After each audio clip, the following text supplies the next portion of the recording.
could tell the energy in this place when we pulled up. I came in with Gary Probst, and I came in a little bit early to work on some charity work that's important to him and a lot of people in this community, lending a hand. And just people walking up, lining up on a beautiful night, and it's just awesome. I mean, it really is. There's so many things to get excited about in Indiana. It's awesome when you can do your job in an environment where people get it, where people want to see you be successful, and where it absolutely matters. And nights like this, when you come into an environment like this is when you can see, all right, and if any recruit could see this, or if anybody that's thinking about going to Indiana as a student could see this, they get it. They get it. They get it. It is a big deal to be at Indiana. It's a big deal to work there. It's a big deal to go to school there. It's a big deal to have gone to school there and to move above and beyond. There's no school in the country that's got 3 coaching All-Americans in the or 3 coaching Hall of Famers in the Naismith Hall of Fame, like we have with Bob Knight, like we have with Everett Dean, and like we have with Branch McCracken. And we sell those things every day. We sell the fact that there's 180 majors in Indiana. We sell the fact that there's over 330 degrees. We sell the fact there's over 4,000 classes. We sell the class that almost half, if not over half, of those degrees and of those curriculums are ranked in the top 20. Whether it's Business Week, U.S. News and World Report, you know, a Chronicle of Higher Education, whatever it is, they're ranked. They're ranked. That's the school we're at. The business school alone, the Kelley School of Business, all right, when it comes to the top 10 selling textbooks in the United States on business schools across the country, 7 of those top 10 are written by current Indiana professors.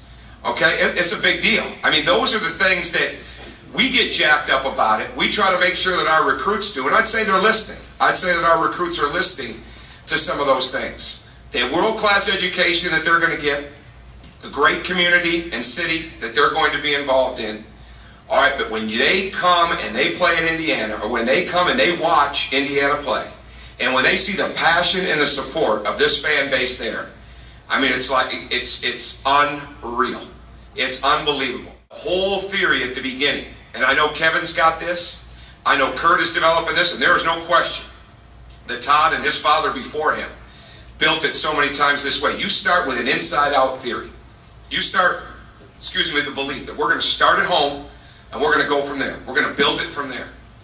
And the smartest thing that we did is we started to recruit at a very young age when we got the job 4 years ago. We started to recruit those kids that were going into 9th, or ending their 9th grade year, ending their 8th grade year, ending their 10th grade year for the most part, and we started recruiting those people. And really by the time those kids that were ending their 10th grade year were going into the 11th grade, we were almost too late. We were almost too late. And to me, when we started recruiting young, we started establishing that we're going to get this built. We're going to do it with Indiana kids as much as we possibly can. When you're at an Indiana university, you can go national. You can be a lot of different places. But when you can start in your own backyard, why wouldn't you? And that's exactly what we tried to do. Well, all of a sudden, those young players, they start getting ranked higher. Yogi Ferrell then became not only a guy that was pretty good in the city of Indianapolis and in the state of Indiana, but he started to become a national guy. Jeremy Hollowell started to become a national guy. Hunter Perea started to become a national guy. Guys like that. Cody Zeller became a national guy.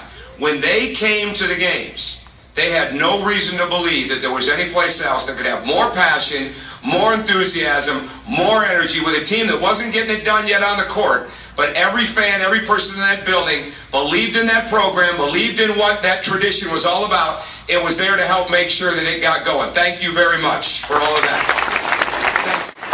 Without that, I'll never forget a stat that this was a pretty big stat for us, and it was an article on ESPN.com the first year. We were struggling, as everybody knows. You know, people talk about pressure. Well, pressure is walking in on the second day on the job and finding out you've got 19 Fs and 3.5 weeks of school left. Pressure is going on the road in the Big Ten with a team that's got 28 points back and 1 person and 8 walk-ons. That's some pressure. All right, well, we had that attendance, and so we're trying to find all these different things that could sell what Indiana's all about. Well, ESPN.com did a story, and they started comparing attendance. And it was really centered on, there were some national level programs at that point. In fact, Arizona State, I think at that point, was ranked 12th in the country.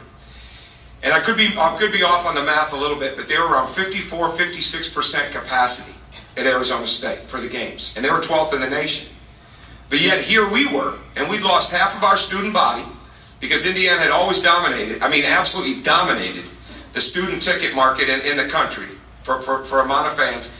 And here we were, and we were around the 70s. We were getting into the 80s, and we had this team that wasn't very good. And it was a situation like that where it started to look at it nationally and say, you know what, this really matters. To these people, I mean, this is why we're going to make it. And our staff, we had a lot of hard days, and our team had a lot of hard days. And our team was young, and we were young to Indiana, and we were all in it together. But talking to each other and talking to the staff, and each person in our staff, Tim Buckley, Benny Seltzer, who's now gone on to be a head coach, Jay Grossman, we had to keep everybody's sanity. We had to keep each other's sanity moving in the right direction.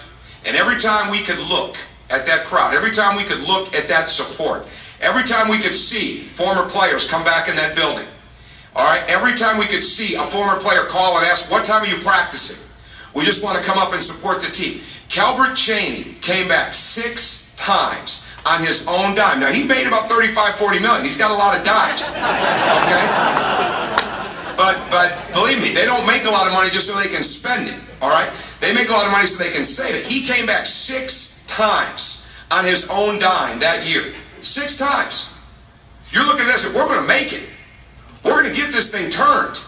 We're going to turn it. And it just became a matter of when, not if, in our mind. And for those of you that stuck with it the whole way and saw it the same way, thank you. For those that didn't, hey, good luck buying a ticket. There aren't many left. Okay? There aren't many left. They're moving. And to me, that's what makes it exciting. Our guys have worked very, very hard. Our coaches, our staff, all of you have worked very, very hard to get us back in this fight. And we are going to continue to fight. And we feel like we've signed something. Yogi Ferrell is a huge winner. He's a huge winner. Now, I had a question. I got a 2-page letter here, and I wanted to read it before I said I would answer the question. I'm not going to read the whole letter. But one of the questions was, okay, the question was, someone asked, does the high school coach, okay, have a place anymore in college recruiting? And this is from Joni, not my Joni at home, okay, but Joni, okay? Absolutely. Yogi Ferrell has been coached by one of the greatest coaches. He's been coached by a pro coach, Ed Schilling. He's been coached by a college head coach, by an assistant coach at the collegiate level, and somebody that's considered one of the best individual development guys by the NBA because of the players that he works out with. High school coaching is crucial. What's even more important is finding and making sure that you're getting year-round winners. And there's a couple intangibles that we want in recruiting that we're constantly going to look at, young and old. And you've got to start looking at it very young. You people know that. You follow our recruiting. Okay? There's got to be an intelligence upside. It's not all going to be based on the grade point yet, but there's got to be an intelligence upside. How alert and aware are they? Can they carry on conversations?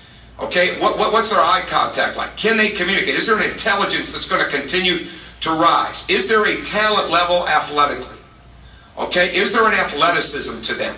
Sometimes, to me, the younger they are, the more important the athleticism is, far more than the basketball skill. Because if there's an athletic upside and an intelligence upside, they're going to get better as players. So you've got to have that upside athletically. And that's where the length comes in, and wingspan, and all those kind of things. And then what's that character like?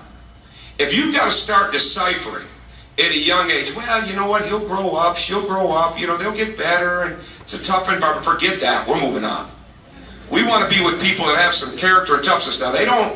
I went to the Final Four with a team at Marquette. 75% of us, including the head coach, didn't have both parents at home. It's not about that. Okay? It's not about that at all. It's about what's that character like? Is there a work ethic?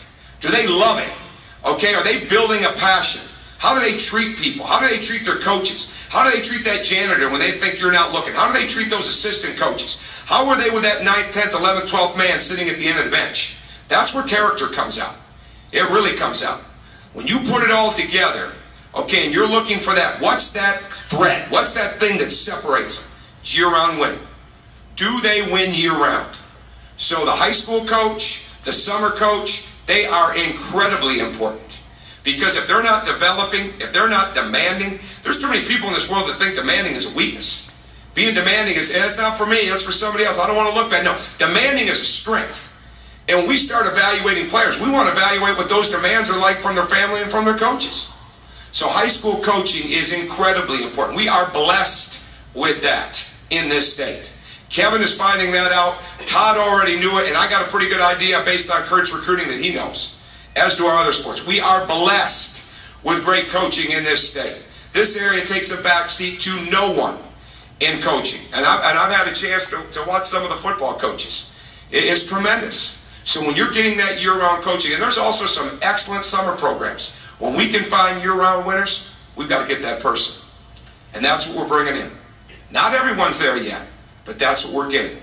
Because when they understand, when all these young guys understand what it's going to take to be successful, and they understand that the number one ingredient to your success is to make sure that your teammates are getting better.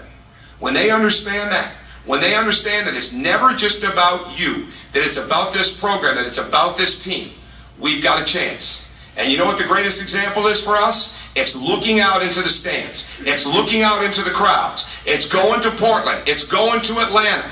All right, it's going, and everybody thinking, well, you know, the big blue nation, here they come. Yeah, they're there, but so are the Hoosier fans. Okay, the Hoosier fans were in Portland. They're on the road when we travel. They're at home.